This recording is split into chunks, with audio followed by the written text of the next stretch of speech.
Buenas tardes a todos, a todos los presentes.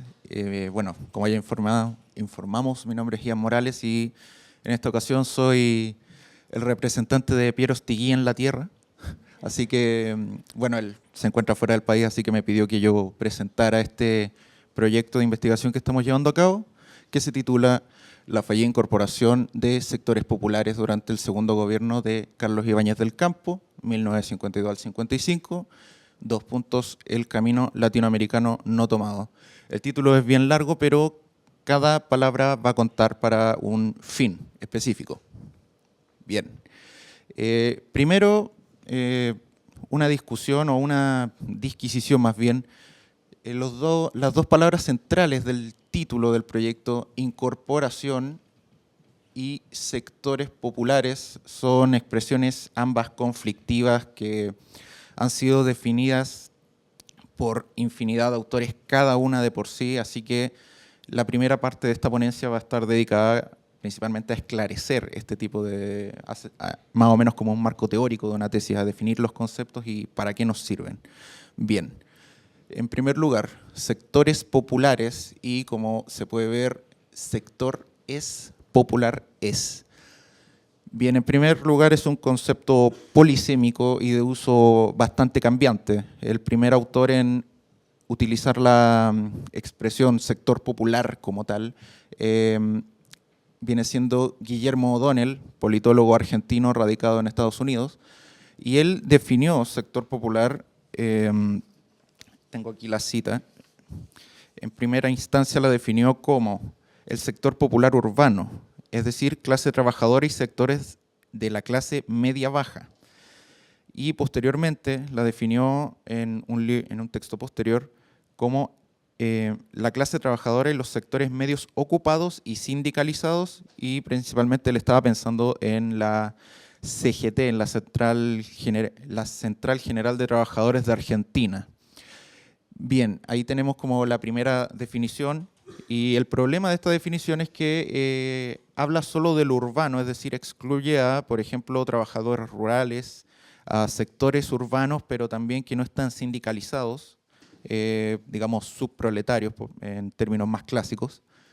Bien, un segundo conjunto de autores es el matrimonio conformado entre Ruth Berens y David Collier en el clásico Shaping the Political Arena, donde ellos definen a sector popular como una categoría social amplia debajo de la clase media y de los sectores medios, compuesta por la... espere, me perdí. Oye, ¿dónde está esto? Uy. Bueno, ellos definen, ellos hablan de sectores populares, claro. Bueno, Ruth Collier, en una obra posterior junto a Samuel Handling, ahí sí hay una definición más concreta. Uy, estoy nervioso hoy día. Sí, no, la mano, mira. El término sectores populares se entiende ampliamente en América Latina para referirse a grupos dentro de los estratos más bajos de la población, es decir, de la jerarquía de ingresos, y que constituyen la mayoría de la población en la mayoría de los países latinoamericanos.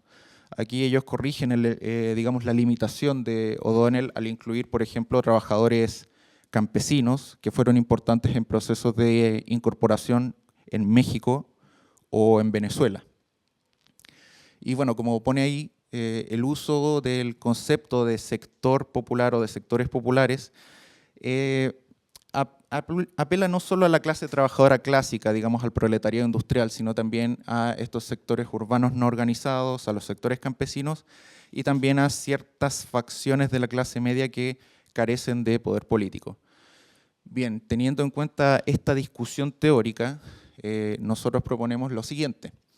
Sugerimos que el término sectores populares, ampliamente utilizado en el estudio de la política latinoamericana, se define sociológicamente como la categoría social amplia por debajo de la clase media o sectores medios, compuesta por la suma total de la clase media baja urbana, clase trabajadora, sector informal, incluidos habitantes de barrios marginales y en las zonas rurales, el campesinado en términos generales, que puede incluir a categorías más amplias como peones, arrieros, pequeños propietarios de tierras, mano de obra rural y también el equivalente de pueblos pequeños de, digamos, clase media urbana.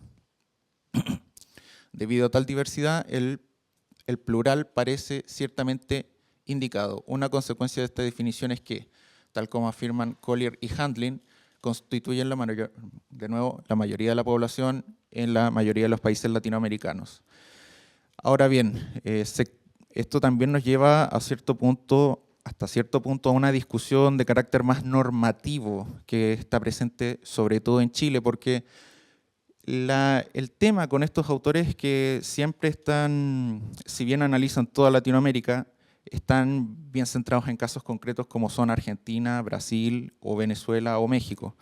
En Chile, digamos, la historia social, y aquí, bueno, la gran mayoría son historiadores, así que lo deben conocer bien, es que en Chile se tiende a usar más el término clase. En este sentido, el término de sectores populares se parece más a lo que proponen historiadores como Gabriel Salazar, que hablan de clases populares o ya un poco después en el tiempo de el bajo pueblo, como lo define Salazar, donde, digamos, hay una distinción entre un sector de la población que es el que tiene poder y que es el que, digamos, oprime o excluye a otro sector, y el sector, digamos, que es el pueblo, los sectores populares, que son estos que son alienados, por así decirlo. Bien, ahora pasando al segundo concepto, y es el que nos convoca a este evento, es el concepto de la incorporación. Si sectores populares era un concepto debatido, la incorporación es mucho peor. Como podemos ver acá, hay 4 definiciones, bueno, 3 son las normativas, las principales, y bueno, una cuarta que es una definición un tanto más actual. Y bueno, volvemos con los autores. Primero Guillermo O'Donnell, que habla de incorporación a secas, y él la define como el proceso de activación del sector popular para permitirle alguna voz en la política nacional o que, sin esfuerzos deliberados de exclusión o incorporación, se adapta a los niveles existentes de activación política al conjunto dado de estos actores políticos. Esta definición, que es extensa, es bien vaga. ¿Por qué? Porque él habla de activar, pero activar quién o desde dónde. No incluye, por ejemplo, el análisis del Estado, el análisis de los partidos, el análisis de organizaciones sociales como los sindicatos. Y claro, el tema es activar. Activar es una palabra también un tanto confusa. Entonces después tenemos la definición de los Collier. Esta es mucho más específica, pero quizás es demasiado específica. Incorporación inicial del movimiento obrero. Es un intento del Estado por legitimar y dar forma al movimiento obrero institucionalizado. Aquí tenemos que la incorporación ya es un proceso más definido, actores sociales más delimitados como puede ser el Estado, pero se centra en el movimiento obrero institucionalizado.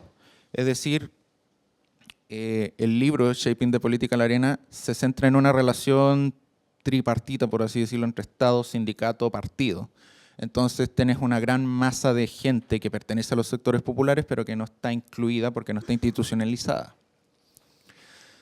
Bien, una definición un poco más actual, que es la de Eduardo Silva, que es argentino, y él habla de incorporación popular. Digamos, ya estamos llegando a lo que queremos con este trabajo. Lo define como un tipo de acción colectiva que reconecta segmentos excluidos de la sociedad con las instituciones estatales para recuperar o ganar por primera vez accesos a derechos o beneficios. Bueno, esta es una definición, como dijimos, un poco más específica, que no peca ni de vaga ni tampoco de demasiado específica. Ahí dice reconecta porque la obra de Silva habla de una segunda ola de incorporación en Latinoamérica, que es posterior al neoliberalismo, y la primera sería entre los años 30 y 70, que se tiende a considerar. Y bueno, por último, y esta es una definición que no está mucho a debate, pero que ya también vamos decantando un poco más a la definición que queremos llegar, que es la de incorporación política propuesta por Isabel Castillo y Rodrigo Barrenechea, que son, bueno, esta definición es de un trabajo que ellos hicieron en la Universidad Diego Portales, y habla del proceso a través del cual un actor previamente marginado adquiere beneficios políticos y nuevas formas de representación en el Estado. Bien, hasta ahí, digamos, con la discusión sobre incorporación. Entonces, para intentar aunar por lo menos estas tres grandes teorías, nuestra propuesta es la siguiente.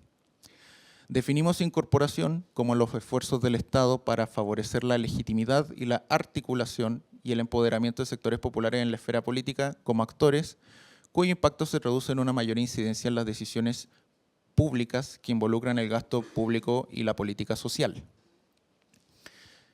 Esas dos definiciones de sectores populares y de incorporación nos permiten considerar una variedad de movimientos y grupos sociales, no solo el movimiento obrero. De manera similar, en términos de políticas sociales, nos permite considerar también beneficios que no están dirigidos principalmente a la clase trabajadora, ya sean inmensos beneficios otorgados, como los de la Fundación Eva Perón a fines de los años 40, o las conversaciones sobre un ingreso mínimo en la actualidad. Aquí, bueno, ya metemos en el análisis más elementos, no solo la relación entre el Estado, partidos, sindicatos, sino también entre movimientos sociales, formas de organización que no responden necesariamente al movimiento obrero, y también ya no hablamos simplemente como de representación o de una interlocución directa con el Estado, sino que hablamos también de gasto social, o sea, gasto público y políticas sociales. Y bueno, como mencionaban en algunas ponencias anteriores, no solo, bueno, el ejemplo de la Fundación Eva Perón, que iba dirigido hacia mujeres y niños, también las conversaciones sobre ingresos mínimos, también está en la ponencia escrita, se menciona, por ejemplo, discusiones sobre la jubilación, sobre ¿cómo se dice?, seguridad social. Así que estamos contemplando grupos que no necesariamente son actores tan organizados. Bien, hasta aquí con la parte teórica. Ahora, ahí. Uy, vaya. Bueno, ya queda lo último, no se alarmen. Bien, ¿por qué estudiar el segundo gobierno de Carlos Ibáñez del Campo? En la tipología propuesta por los Collier sobre incorporación inicial laboral, ellos consideran a Carlos Ibáñez del Campo, con su política social, como un intento de incorporación estatal del movimiento obrero. Es decir, el movimiento obrero en Chile ya existía, pero Ibáñez lo que hace es desmovilizarlo, pero no concreta, digamos, una relación directa, como sí ocurrió, por ejemplo, en Argentina con el caso del peronismo, lo cual derivó en que el movimiento obrero, los sindicatos, a pesar de conseguir beneficios con Ibáñez, como bien sabemos, Ibáñez fue un continuador, a pesar de ser enemigo de Arturo Alessandri, un continuador de su política social, y a pesar de que los sindicatos tuvieron este tipo de beneficios, no hubo una concreción, no hubo, digamos, no hubo sindicatos ibañistas o un partido ibañista posteriori. Bien. En segundo lugar tenemos que, bueno, Ibáñez vuelve a la política después de un periodo intermedio de más de 20 años. Y bueno, este periodo de Ibáñez, este segundo periodo, ha despertado un renovado interés tanto en la historia como en la ciencia política. Actualmente tenemos, seguramente lo han visto por ahí, un libro en 3 tomos sobre el populismo en los 2 periodos de Carlos Ibáñez del Campo, un libro de Julio Pinto y de Verónica Valdivia. Y por otro lado, en la semana que yo estaba redactando ambas cosas, surgió un artículo de Patricio Navia, un análisis de las bases electorales del populismo ibañista, que está bien interesante también.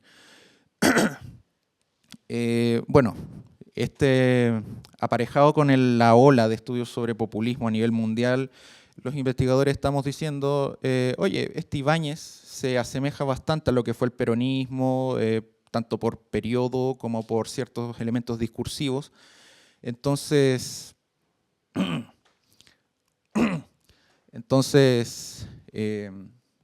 claro, se le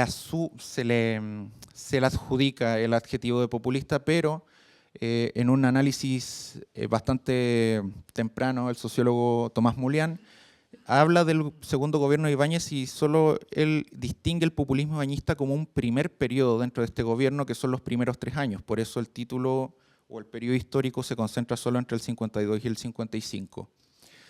Y bueno, ¿qué tiene este periodo de especial? ¿Por qué nos interesan estos primeros 3 años? Primero, por un tema de constantes políticas y de campañas que hizo, de promesas de campaña que hizo Ibáñez, que sería, él prometía favorecer la organización del movimiento obrero, controlar a los grupos económicos del país,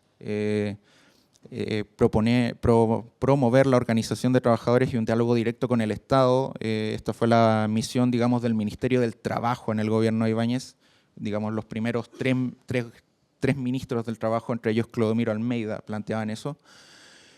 Pero claro, llegado 1955, la espiral inflacionaria, los conflictos entre partidos políticos al interior de la coalición de gobierno de Ibáñez y la resistencia que tenía el gobierno de Ibáñez, tanto desde el movimiento obrero como desde sectores patronales, hicieron que primero el Partido Socialista Popular se saliera del gobierno y a posterior esto implicó, entre otras cosas, que el gobierno buscara apoyo parlamentario en la derecha y se dio el giro definitivo, digamos, hacia el periodo derechista que denomina Mulián, que es caracterizado principalmente por la adopción de la misión Klein-Sachs. Bien, entonces ya, perdón, para cerrar un poco, tenemos esta idea. Ante este panorama surgen las comparaciones. Es notorio que el contraste existente entre los gobiernos de Ibáñez y el de Juan Domingo Perón, por poner un ejemplo del caso paradigmático del populismo latinoamericano, gobierno al que se le suele comparar con el de Cárdenas en México y Vargas en Brasil, la reticencia de Ibáñez a movilizar a los sectores populares, ya sea desde la cooptación de la principal central sindical del país o a través de la conformación de un partido de masas, como sí ocurrió con el peronismo en Argentina, nos hace plantear la hipótesis de un camino no tomado. Es por eso que el subtítulo del proyecto. Bueno, a modo de colofón, este proyecto está recién empezando, estamos recién en la fase de revisión bibliográfica, sobre todo con estos nuevos hallazgos que están surgiendo. Así que, bueno, eso es lo que tenemos hasta ahora.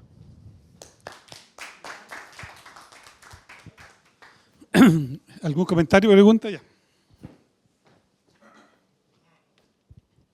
Bueno, gracias por la presentación. Hay algo que no me convence y es que ustedes plantean esto como un camino no tomado, como que una opción que no se tomó. Pero para entender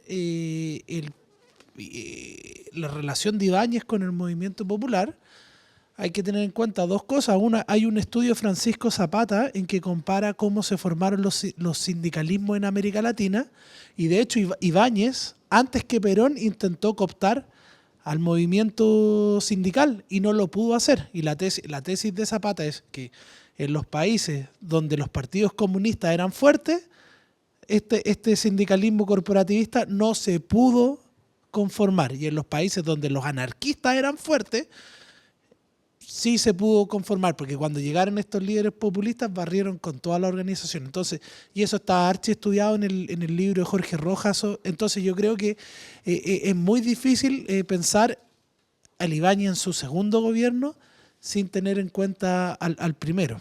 Eso primer elemento. Y complementando con eso, hay que tener en cuenta que el movimiento obrero chileno tenía una dinámica propia y era una dinámica que estaba marcada por las pugnas entre el socialismo y el comunismo. Entonces ahí un movimiento sindical ibañista, no es que Ibáñez no se haya atrevido a implementarlo, Ibáñez no tenía espacio ahí. Eso yo creo que es importante que tengan en cuenta eso para replantear el proyecto, no tanto mirando a Perón o a otros líderes populistas, sino que mirando la trayectoria chilena.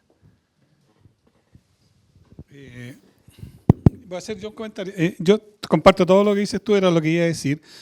Y también hay que considerar el hecho de que, a diferencia de de Argentina y Brasil, Chile tiene una tradición de partido marxista fuerte como es el comunista y socialista, y que los otros países no los tenían, y estos dos partidos tenían desde los años 20 un control de los movimientos sociales y el movimiento obrero. Entonces, la fuerte represión que hizo Ibáñez del Partido Comunista y Socialista en su primer gobierno le costó caro, porque el marxismo nunca lo iba a apoyar.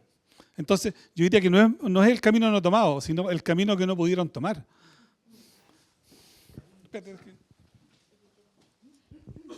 O sea, a mí me queda grande el tema como de la historia política, pero me quedé dando vuelta con la discusión conceptual de incorporación y a lo que arriban en el trabajo, que es como en el fondo le deja súper poca agencia al incorporado. El incorporado es tomado por el aparato del Estado con un mecanismo de cooptación o lo que fuera, pero en el fondo es pasivo.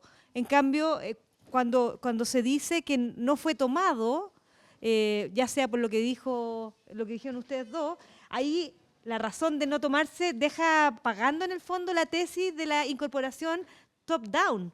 Entonces yo creo que hay una tensión ahí sobre como un desarrollo que como que falta ahí ¿qué se necesita para que haya incorporación? ¿Tiene que haber liderazgo de uno o puede haber un combate de los dos actores? A esa parte me quedó abierta. Voy a intervenir al tiro porque es sobre lo mismo. También me entró la duda con ese, digamos, incorporación, con esa forma de mirar la incorporación con respecto al trabajo que estamos haciendo en el centro. Porque si estamos mirando los demás trabajos, ¿verdad? No solamente tenemos esta mirada como alguien coaptado, sino que también como la incorporación desde abajo hacia arriba. Entonces me preocupa que se dé una conceptualización, digamos, me hizo cortocircuito, por así decirlo, y que se apropie en un paper como con ese término. No sé si me explico bien, pero fue una... entonces, claro, no sé si... mi sugerencia es, no sé si habría que definirlo para los efectos del paper de ustedes.